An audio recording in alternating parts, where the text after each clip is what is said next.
Judy, Jessica Oseguera Gonzalez knows her father's secrets. On February 22, 2026, something happened that most people thought was impossible. The man who had dodged governments, intelligence agencies, and multi-million-dollar bounties for years was finally gone. Nemesio Oseguera Cervantes, better known as El Mencho, was dead. And within hours, Mexico didn't just react, it erupted. Highways burned, soldiers were ambushed, and chaos spread across the country. But while the world focused on the violence, almost nobody asked the real question: what happened to his family? Before we talk about the family, you need to understand one thing about El Mencho that most people miss. He didn't build the CJNG alone, he built it through his family. Nemesio Oseguera Cervantes was born in 1966 in the rural village of Culotitlan, Michoacan. He grew up poor, farming avocados, dropping out of primary school, and eventually sneaking into the United States illegally in the 1980s. He got arrested there for heroin trafficking, was deported back to Mexico, and joined a local police force. That police badge gave him connections, and those connections gave him a foothold in the drug world. But the real turning point? Marriage. When he married Rosalinda Gonzalez Valencia in 1996, he didn't just gain a wife, he gained an entire narco dynasty. Her family, known as Los Quines, had been in the drug trade since the 1970s. They were the financial backbone of what would later become the CJNG. They handled the money, the laundering, the real estate, the legal business fronts. El Mencho brought the muscle, her family brought the money. Together, they built a cartel that the DEA called one of the most significant threats to the public health, public safety, and national security of the United States. And every member of that family played a role. So when El Mencho died, none of them escaped the consequences. Let's go through them one by one. Start with the wife, because her story might be the most complicated of all. Rosalinda Gonzalez Valencia, known as La Jefa, the boss. She wasn't just standing in the background making dinners. According to Mexican authorities and the US government, Rosalinda ran a network of over 70 businesses for the cartel. Restaurants, real estate companies, hospitality ventures, all of them functioning as fronts to clean billions of dollars in drug money. The U.S. Treasury Department designated her as a specially designated narcotics trafficker. That's not a small thing. That designation is reserved for people who are considered a direct threat to the financial system. Here's what her timeline looks like. In May 2018, Mexican Navy agents arrested her outside a 7-Eleven convenience store in an upscale neighborhood in Zapopan, Jalisco. She was living in one of the tallest and most luxurious residential towers in the city. A judge granted her bail, and she walked free after 3 months. Then, in November 2021, she was recaptured. In December 2023, she was sentenced to 5 years in prison for money laundering, specifically for failing to disclose transactions connected to a car wash business she ran for the cartel, but she didn't serve the full sentence. In February 2025, just 1 year before El Mencho's death, Rosalinda was granted early release from prison, and then she went dark. After El Mencho was killed on February 22, 2026, reporters and analysts started asking, "Where is La Jefa?" Mexican authorities had no public answer. There were no new arrest warrants issued in her name, no official statements about her location. She simply disappeared into the shadows. Right at the moment, the entire criminal organization her family helped build was collapsing into chaos. Her current whereabouts remain unknown. As of March 2026, what we do know is this: security experts confirmed after El Mencho's death that much of his original power within the CJNG actually came through his marriage to Rosalinda. Take away that marriage, and El Mencho might never have risen to the top. Their relationship, officially ended in 2018, though they remained legally married, was not just personal, it was the foundation of an empire. Now let's talk about the son, Ruben Oseguera Gonzalez, alias El Menchito, Little Mencho. He was supposed to be the heir, the successor, the man who would take over the CJNG when his father eventually stepped aside. The Mexican government once considered him the cartel's official second-in-command. When he was still free, he gave the cartel a face, a younger, aggressive face, that made the organization even more dangerous. But El Menchito's path to taking over never happened, because he kept getting caught. His first arrest came in 2014, released due to lack of evidence, rearrested, released again. It happened multiple times, and every time authorities got their hands on him, he somehow found a way back out, until 2020, when he was extradited to the United States. That was the beginning of the end for him. In September 2024, a federal jury in Washington, D.C. convicted El Menchito on a range of charges, including murder conspiracy, drug trafficking, and firearm offenses. Then, in March 2025, Less than a year before his father died, Ruben Oseguera Gonzalez was sentenced to life in federal prison in the United States. Life, no parole, no way out.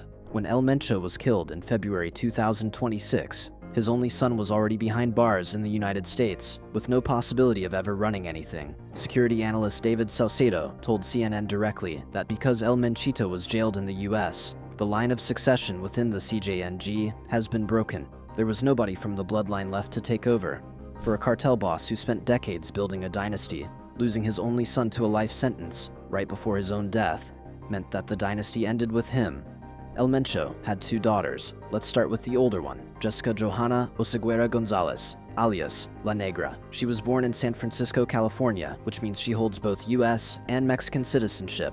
On the surface, her background looked completely different from the cartel world. She studied marketing at a university in Guadalajara. She appeared to live a normal life, but La Negra was not just El Mencho's daughter. She was actively working inside the cartel's business structure, specifically managing front companies tied to the CJNG restaurants, tequila ventures, hospitality businesses. All of them are allegedly used to move dirty money through the financial system. In 2021, she pleaded guilty in a US federal court to charges related to financial transactions involving CJNG-linked enterprises. She was sentenced to federal prison. Then, in April 2022, she was released, having served a shortened sentence. Her husband, Julio Alberto Castillo Rodriguez, also known as El Choro, had been designated as a CJNG leader as well. He was first arrested back in 2015 alongside El Menchito, released for lack of evidence, and then rearrested in 2016 for his direct involvement in cartel operations. After El Mencho's death, Jessica Johanna's criminal record and prior US conviction make any visible return to leadership nearly impossible. Analysts say she is effectively sidelined, not because she lacks the family name, but because the US legal system already has her in its sights. The younger daughter, Laisha Oseguera, chose a very different path from her siblings. She stayed quiet, low profile, out of the headlines for a while. But in 2021, that changed. Mexican authorities began looking for Laisha and her partner after 2 Mexican Navy personnel were kidnapped from a shopping center in Zapopan, Guadalajara. Investigators believed the couple ordered the abduction as a direct retaliation after Rosalinda, Laisha's mother, had been arrested, using a kidnapping as revenge for your mother's arrest. That tells you everything about what kind of environment this family lived in. Laisha's partner at the time was Christian Fernando Gutierrez Ochoa, and his story takes things to a completely different level. In November 2024, Gutierrez Ochoa was arrested in Riverside, California, living under a fake identity after having faked his own death. This wasn't just any disappearing act. According to authorities, El Mencho himself helped cover up the scheme, falsely telling his own cartel associates that he had killed his son-in-law for lying. A cartel boss pretending to execute his own daughter's boyfriend just to protect him from law enforcement. That's how deep the deception went. After El Mencho's death, Laisha remains under law enforcement scrutiny. She has not been confirmed as taking any leadership role inside the CJNG, and authorities have not issued public arrest warrants against her in 2026. But she is still being watched. Here is where the succession story gets really interesting, because the one family member most likely to step into El Mencho's shoes is not actually his biological child. Juan Carlos Valencia Gonzalez, alias El Pilon, meaning the bald one. He is El Mencho's stepson, Rosalinda's son from a previous relationship. And according to the US Director of National Intelligence's National Counterterrorism Center, El Pilon was already considered El Mencho's de facto second-in-command at the time of his stepfather's death. He ran what is known as the elite group inside the CJNG, an internal, highly capable unit that operated as the cartel's most dangerous enforcement arm. The US government placed a $5 million bounty on his head. After El Mencho died on February 22nd, 2026, unconfirmed reports emerged that El Pilon had assumed operational control of the CJNG. Analysts at the Center for Strategic and International Studies noted that his leadership would present a unique challenge for US law enforcement because El Pilon was born in the United States. That actually limits certain intelligence collection and legal strategies available to American agencies. However, his path to full control is far from certain. Security expert David Saucedo pointed out that El Pilon lacks influence among other cartel commanders. He may have been El Mencho's right hand, but the CJNG is not a two-person organization. There are powerful regional commanders, figures like Ricardo Ruiz Velasco, known as El Doble R, and Audias Flores, known as El Jardinero, who each control their own territory, their own troops, and their own trafficking corridors to the US border. None of them necessarily needs El Pilon to survive. The power struggle for the CJNG throne is only just beginning. El Mencho's brothers were also deeply embedded in the cartel, and both of them were taken down before El Mencho himself. First, Antonio Oseguera Cervantes, known as El Tony Montana, yes, named after the Scarface character. Antonio was the CJNG's logistics operator. He supplied weapons, he laundered money, he coordinated operations against rival cartels. In December 2022, the Mexican army raided a location in Guadalajara and arrested him, seizing multiple weapons in the process. Then, in February 2025, Antonio was extradited from Mexico to the United States, where he now faces federal charges. Then, there's the older brother, Abraham Oseguera Cervantes. Known as Don Rodo, Abraham was considered a founding figure of the CJNG. He handled the cartel's real estate operations and money laundering, working through notary public offices in Mexican cities to transfer property ownership for El Mencho. He was briefly arrested in April 2024, held for only 9 days, and then released. But in February 2025, he was recaptured by Mexican authorities.